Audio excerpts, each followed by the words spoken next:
વ્યાયામ સંસ્થા એટલે આપણી સંસ્થા. આ કોઈની નથી, આપણી છે, બધાની.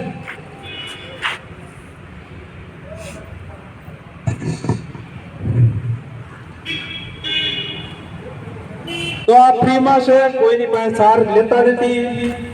પણ તોય અમુક પ્રશ્ન એવા મને પૂછે છે, એટલે આપણી સંસ્થા છે, આ આપણો પરિવાર છે, એટલે આપણે ચોખવટ કરવી પડે. ઘણા મને પૂછે છે કે તમને કેટલા મળે, કેમ લાગે મને મળતા હશે? આશીર્વાદ મળે. ઘણા મને સંબંધી પૂછે તમે એટલા બધા વહેલા ઉઠીને જાવ છો, એટલી બધી મહેનત કરો, તમને શું મળે છે?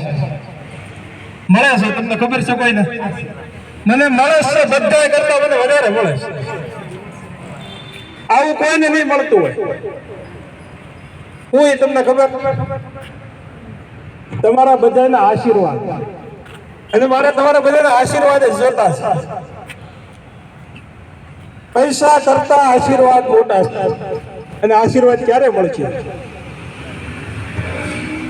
તમારા લોકોની અંદર કઈ ડાયાબિટીસ હશે, બીપી હશે, કોલેસ્ટ્રોલ હશે, અને તમે દવાના ટીકડા પીતા હશો તો એ કાબુમાં નહીં આવતો, અને તમે અહીંયા સવારે 5:30 વાગે આવી અને કસરત કરો અને તમારા જે દવાના પૈસા બેસી જાય, કોઈને આર્થિક પરિસ્થિતિ ખરાબ હોય, ઘેરે છોકરાને દૂધ ન પાડી શકતા હોય, એ દવાના પૈસા બેસીને જયારે છોકરા દૂધ પીએ ત્યારે એમના પેટમાંથી આંતરડામાંથી આશીર્વાદ નીકળે કે ભગવાન સારું કરે.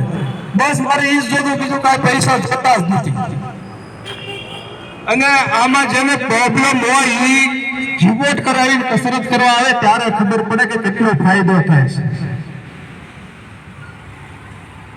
કોઈને શુગર હોય અને એ કસરતમાં આવવાનું ચાલુ, એટલા રિપોર્ટ કરાવે પછી કસરતમાં ચાલુ કરે, પછી 15 દિવસ પછી રિપોર્ટ કરાવે તો ખબર પડે મને કેટલો ફાયદો થયો છે.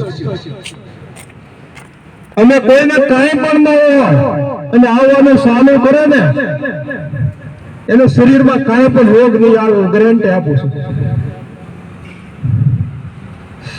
આજના 25 વર્ષનો યુવાન હોય, તમે 1 કિલોમીટર દોડવાનું પણ દોડી ન શકે. તમે